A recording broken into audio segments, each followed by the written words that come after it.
ये बेशर्मी की हद है। नवभारत टाइम ने लिखा है ये बेशर्मी की हद है। और क्यों लिखा है? क्योंकि सुप्रीम कोर्ट ने मोदी साहब के इस चहेते ईडी के डायरेक्टर के तीसरे कार्यकाल को अवैध घोषित किया था। अवैध बताया था सुप्रीम कोर्ट ने मोदी साहब के इस डायरेक्टर को। लेकिन मोदी साहब अपने इस डायरेक्टर को बचाने के लिए, इसके कार्यकाल को बचाने के लिए सुप्रीम कोर्ट में मोदी साहब के आनन फानन के अंदर वकील पहुंच गए और वकीलों ने पहुंच करके कहा है कि साहब, सुप्रीम कोर्ट से कहा है कि आपने जिस डायरेक्टर के कार्यकाल को अवैध बताया था, जिस डायरेक्टर के कार्यकाल को घटा करके 31 जुलाई तक करने का आदेश दिया था, हम गुहार लगा रहे हैं कि इसका कार्यकाल बढ़ा दिया जाए। और मोदी सरकार इसको लेकर के तुरंत कार्रवाई चाहती, तुरंत सुनवाई चाहती। कल जो है वो सुनवाई होगी इसको लेकर के। लेकिन जरा समझिए खेल को। जिस ईडी के जरिए तमाम विपक्ष के नेताओं पर सिकंजा कसा गया और जो खुद मोदी साहब ने कह दिया कि विपक्ष के नेता जो तमाम एक साथ एक जगह पर आए हैं, इसमें कितना ईडी सीबीआई और इसका हाथ है, ये खुद मोदी जी कह गए। वो मोदी साहब क्यों आखिरकार इस ईडी के डायरेक्टर के पीछे पड़े हुए हैं? क्यों आखिरकार उनको ईडी का यही डायरेक्टर चाहिए? ऐसा क्या है इस ईडी के डायरेक्टर के पास में जिसके बगैर मोदी जी को लगता ही नहीं कि ईडी वो चला सकते हैं? गजब की बात है। पर 11 जुलाई को सुप्रीम कोर्ट कहता है कि संजय मिश्रा जो कि ईडी के डायरेक्टर हैं, उनका तीसरी बार जो कार्यकाल बढ़ाया गया वो अवैध है, उसको घटाइए। नवंबर तक इनका कार्यकाल था, उसको घटा करके 31 जुलाई किया। और 31 जुलाई भी इसलिए किया ताकि मोदी सरकार कोई नया ईडी का डायरेक्टर ढूंढ सके। क्योंकि ऐसा तो नहीं है ना कि एक दिन जो है वो ये कहे कि आज तुम नहीं हो कल तुम आ जाओ। ऐसा तो हो नहीं सकता है। कोई नया अधिकारी जो है लेकर के आना है और उसको ईडी का डायरेक्टर बनाना है, इसलिए समय दिया गया 31 जुलाई तक। लेकिन 31 जुलाई तक मोदी को कोई ना ऐसा आईएएस अधिकारी दिखा, ना आईपीएस अधिकारी दिखा, ना कोई आईआरएस अधिकारी दिखा जिसको ईडी का डायरेक्टर बना सके। यह गजब की बात है। गजब की बात है कि क्यों आखिरकार मोदी सरकार इसी के पीछे पड़ी हुई है। और इसीलिए नवभारत टाइम ने लिखा है यह बेशर्मी की हद है। संजय मिश्रा को ईडी की एक्सटेंशन की जिद क्यों है, पब्लिक पूछ रही है सवाल। अब अगर ये पूरी खबर आप सुन लेंगे या इस खबर को थोड़ा बहुत आप जानते हैं तो आप भी कहेंगे कि वाकई ये बेशर्मी की हद है। और पूरी खबर जो है एक एक पॉइंट वाइज पूरी खबर मैं आपको बताता हूं। पॉइंट वाइज मैं आपको समझाऊंगा कि कब कब जो है इसकी नियुक्ति हुई, कब कब इसका कार्यकाल बढ़ाया गया और कब कब जो है इसके बारे में क्या क्या कहा गया, और मोदी सरकार के बारे में और खुद मोदी जी के बारे में कि आखिरकार मोदी जी की क्या डर है। क्या डर है मोदी जी को ऐसा कि वो किसी और नए अधिकारी के साथ काम करना ही नहीं चाहते हैं। गुजरात से उठा लीजिए आप, गुजरात से, जब वो गुजरात के मुख्यमंत्री थे, वहां से उठाइए अधिकारियों की लिस्ट को और आप दिल्ली तक आ जाइए। गुजरात से जो अधिकारी मोदी के साथ में थे, जो रसोइये, ध्यान से सुनिए इस बात को, मोदी के साथ में गुजरात के अंदर जो अधिकारी थे और यहां तक जो रसोइये थे, उनको भी दिल्ली तक रखा है। मोदी जी नए आदमी पर विश्वास क्यों नहीं कर पा रहे हैं? या पुराने आदमियों के पास में ऐसी क्या चीज है जो पुराने आदमी चिपके हुए? दोनों तरीके से इस चीज को आप देख सकते हैं। देखिए, मैं पॉइंट वाइज पूरा जो है इसका कच्चा चिट्ठा खोलूं उससे पहले मैं एक लाइन आपको बताता हूं, थोड़ा सा खबर को आप समझ पाए। एक समय था जब प्रधानमंत्री थी इंदिरा गांधी, और इंदिरा गांधी जी को हिदायत दी गई कि आप अपने बॉडीगार्ड को बदल दीजिए। क्यों बदल दीजिए? क्योंकि उनके बॉडीगार्ड सिख थे और उससे पहले ऑपरेशन ब्लू स्टार हुआ, तो यह हिदायत दी गई कि आप अपने बॉडीगार्ड बदल दीजिए, आपको खतरा हो सकता है। लेकिन इंदिरा गांधी ने कहा कि मैं भाईचारे के संदेश को देना चाहूंगी, अपनी जान दे सकती हूं, लेकिन मैं अपने बॉडीगार्ड, अपने अंगरक्षकों को बदल करके देश के अंदर कोई सांप्रदायिक संदेश नहीं दे सकती और नहीं बदलूंगी। नहीं बदला, खामियाजा हुआ, मोरी इंदिरा गांधी की जो है मौत हो गई, मार दिया गया इंदिरा गांधी को। लेकिन देखिए, उन्होंने उस ताने बाने को बचाने के लिए उस वार्निंग तक को दरकिनार कर दिया। लेकिन एक मोदी साहब हैं, मोदी साहब के कितने जो है वो चीफ सेक्रेटरी को आप देखेंगे, कितने जो है वो होम सेक्रेटरी को देखेंगे, कैबिनेट सेक्रेटरी को देखेंगे, जो 4-4 साल से 5-5 साल से अपने पदों के ऊपर बने हुए हैं। अब आइए जरा कुछ खबरें मैं आपको बता देता हूं, फिर उसके बाद में एक एक करके इसके ऊपर डिटेल से बात करेंगे। सुप्रीम कोर्ट के अंदर जो है केंद्र सरकार पहुंची है और ईडी के निदेशक संजय मिश्रा के कार्यकाल को बढ़ाने की मांग की है। अब इसको लेकर के त्वरित सुनवाई की मांग कर रहे हैं, तो कल सुनवाई होगी। जनसत्ता ने लिखा है कि ईडी डायरेक्टर के एक्सटेंशन दिलवाने के लिए सुप्रीम कोर्ट पहुंचा केंद्र, बोला तुरंत सुनवाई की जरूरत है, 31 जुलाई तक काम कर सकते हैं संजय मिश्रा। ये संजय मिश्रा साहब जो है 11 जुलाई को सुप्रीम कोर्ट ने कहा था कि तब तक आप काम कर सकते हो, उसके बाद नहीं। अब जो है इसको लेकर के मोदी सरकार के वकील पहुंच गए हैं और मोदी सरकार के वकील कह रहे हैं कि इनको स्वयं बना करके रखिए, इनको हटाइए मत। गजब हो रहा है साहब। सुप्रीम कोर्ट पहुंचा केंद्र, अमर उजाला की खबर। ईडी निदेशक संजय मिश्रा के कार्यकाल को बढ़ाने की मांग है। ईडी डायरेक्टर संजय मिश्रा का कार्यकाल बढ़ाने की मांग, सुप्रीम कोर्ट पहुंची केंद्र सरकार, 31 जुलाई तक पद से हटाने का ऑर्डर सुप्रीम कोर्ट के द्वारा दिया गया है। अब आइए जरा ये चहेते पर और इन चहेतों को लेकर के 122 नेता है साहब जिनके ऊपर कार्रवाई है। दूसरा, ये जो साहब है ईडी के डायरेक्टर, ये ईडी के जो डायरेक्टर हैं, ये नवंबर 2018 के अंदर, नवंबर 2018 में इनकी पहली बार जो है वो नियुक्ति होती है। नवंबर 2018 में 2 साल के लिए, 2 साल के लिए सामान्य जो नियुक्ति होती है उस तरह से इनकी नियुक्ति की जाती है। नवंबर 2018 में ये पहली बार हुआ है इनकी नियुक्ति।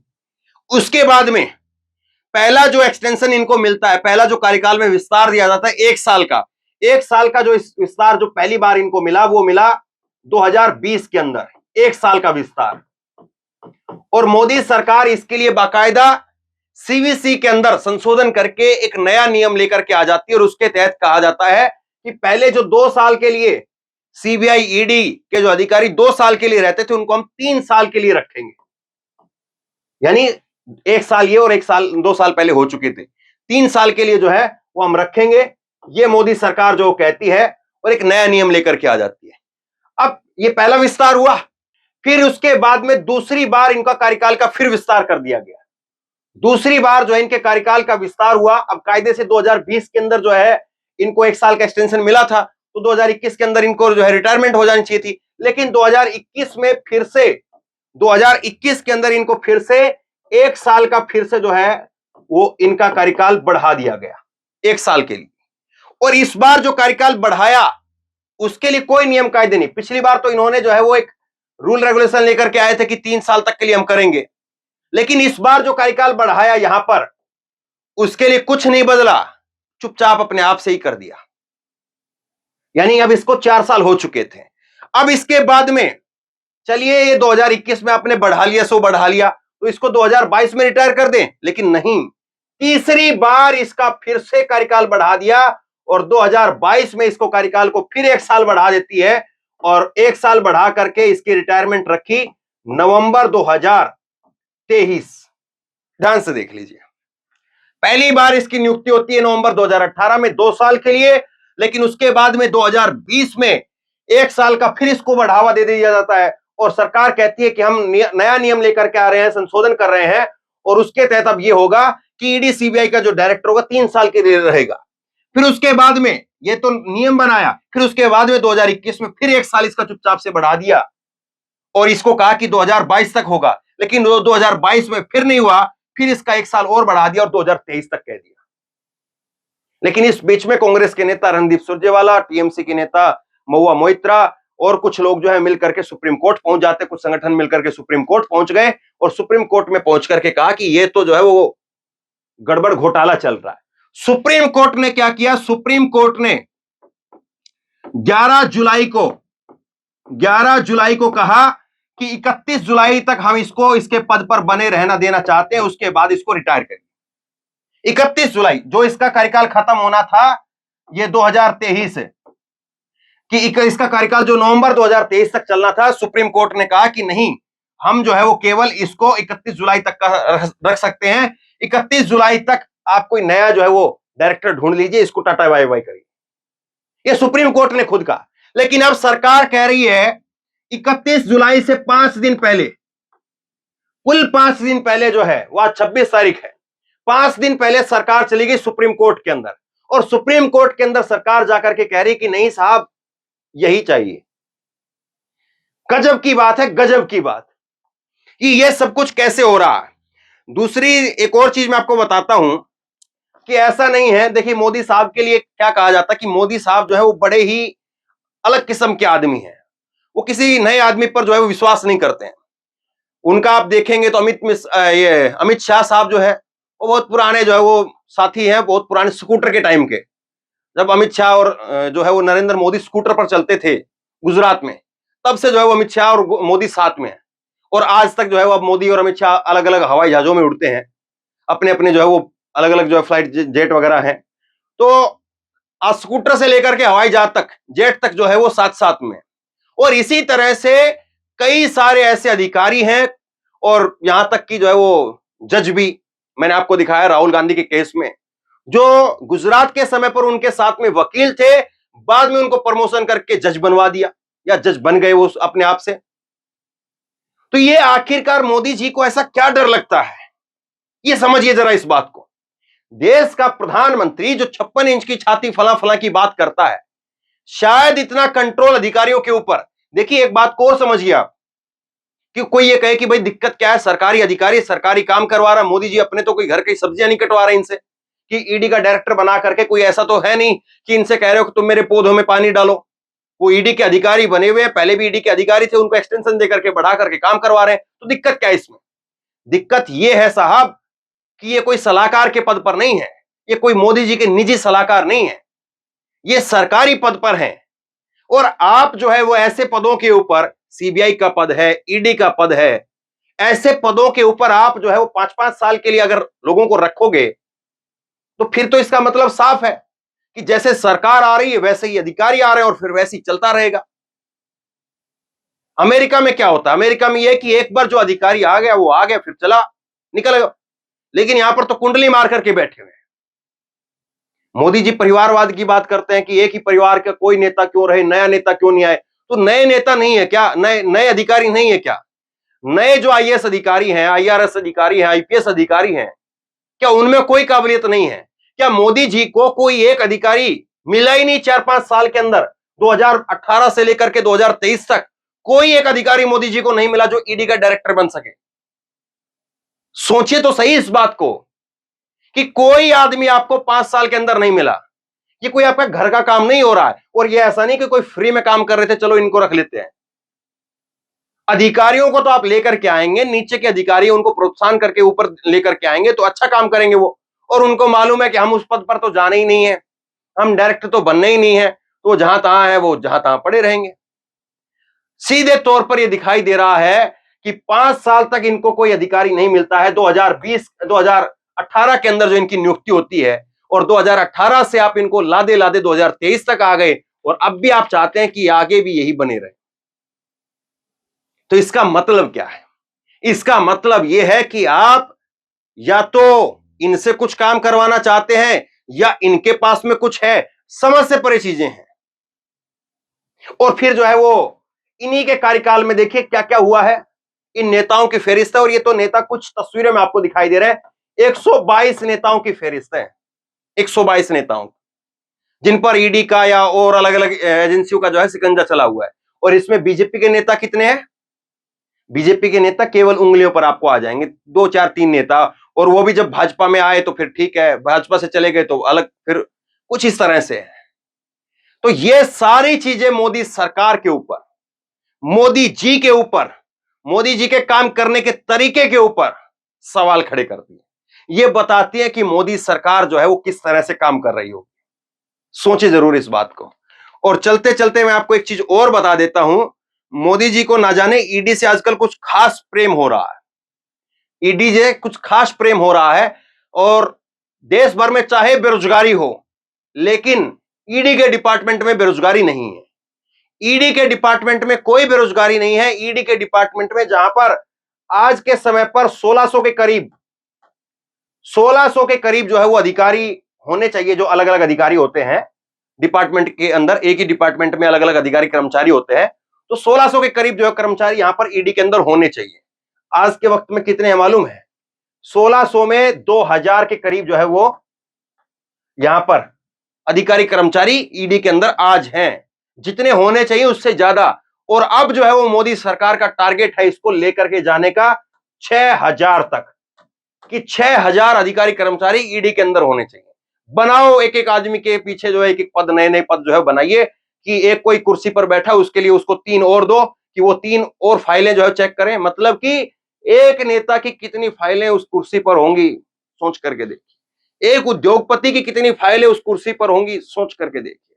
और वो नेता जिसकी फाइलें कुर्सी के ऊपर रखी रहती होंगी, और वो नेता जिसके, वो अधिकारी कारोबारी जिसकी फाइलें रखी रहती होंगी, और उसको वहां से फोन जाता होगा कि ये चेक करिए जरा, ये चेक करिए जरा, ये भी चेक करिए, और वो कहता होगा हाँ ये बात तो ठीक है, तो हम बोल रहे हैं ईडी के यहां से। फिर उसके बाद में वो क्या कहेगा, सोचिए जरा इस बात। वो आजकल एक तंज में फोन मैसेज नहीं चलता, जो फोन कॉल चलती है, हेलो, हाँ जी हम ईडी कार्यालय से बोल रहे हैं। तो उधर सामने से व्यक्ति बोलता है, हाँ जी मैं तो कल ही जो है बीजेपी ज्वाइन कर ली है। अच्छा अच्छा अच्छा, ठीक है ठीक है ठीक है। ये इस तरह से सोशल मीडिया पर चल रहा है। देखना चाहिए मोदी जी को, और देखना चाहिए ईडी को खुद को, कि क्या साख बन गई आज ईडी की, कि मतलब बीजेपी से है तो ईडी उन पर कार्रवाई नहीं करेगी, शिकंजा नहीं कसेगी। खैर, अब सुप्रीम कोर्ट इसमें कल क्या कहेगा क्या नहीं कहेगा वो मैं आपको बताऊंगा, लेकिन यह साफ तौर पर दिख रहा है कि ये बेशर्मी की इंतहा है, कि जिस आदमी को आपने एक बार नहीं, 2 बार नहीं, 3 बार आपने उसको एक्सटेंशन दिया, उसका कार्यकाल बढ़ाया, और फिर से जब सुप्रीम कोर्ट आप पर डंडा चला चुका है, सुप्रीम कोर्ट ने आपके ऊपर जो हथौड़ा बजाया है, और सुप्रीम कोर्ट कह रहा कि इसको निकालो, तब आप कह रहे हो कि नहीं साहब इसको रखो, इसको रखो। तो आपके पास में पूरे देश के अंदर कोई एक भी अधिकारी नहीं है जो इसकी जगह ले सके, या इस अधिकारी के पास में ऐसा क्या है, आपने क्या काम कराया है कि आप इसको बदलना ही नहीं चाहते हैं। सवाल तो बहुत सारे पूछे जाएंगे, और पब्लिक डोमेन में जब चीजें जाएंगी तो सोच करके देख लिए क्या क्या कुछ कहा जाएगा। तो बहरहाल आप क्या सोचते हैं इन साहब के बारे में, इन साहब के बारे में, और इन साहबों के बारे में, और सुप्रीम कोर्ट कल क्या कहेगा उसके बारे में? नीचे कमेंट बॉक्स में अपनी राय जरूर दें। और अगर सुप्रीम कोर्ट ने डंडा चला दिया तो फिर वक्त बचे 4 दिन, बचे 4, इनसे क्या क्या करवाएंगे वो सोच कर देखिए। शेयर कीजिए इस खबर को, लोगों तक पहुंचाइए, और आप क्या सोचते हैं नीचे कमेंट बॉक्स में लिख करके मुझे जरूर बताइए। और इसी तरह की तमाम खबरों के लिए ऑनलाइन न्यूज इंडिया को सब्सक्राइब कीजिए, साथ में जो बेल आइकन है घंटी है उसको जरूर दबाइए, ताकि जैसे ही कोई खबर अपलोड करें उसकी नोटिफिकेशन सीधे सबसे पहले आपको मिल सके। और अगर ये वीडियो फेसबुक पर देख रहे हैं तो फेसबुक पर हमारे पेज को लाइक कीजिए, फॉलो कीजिए और शेयर कीजिए। धन्यवाद।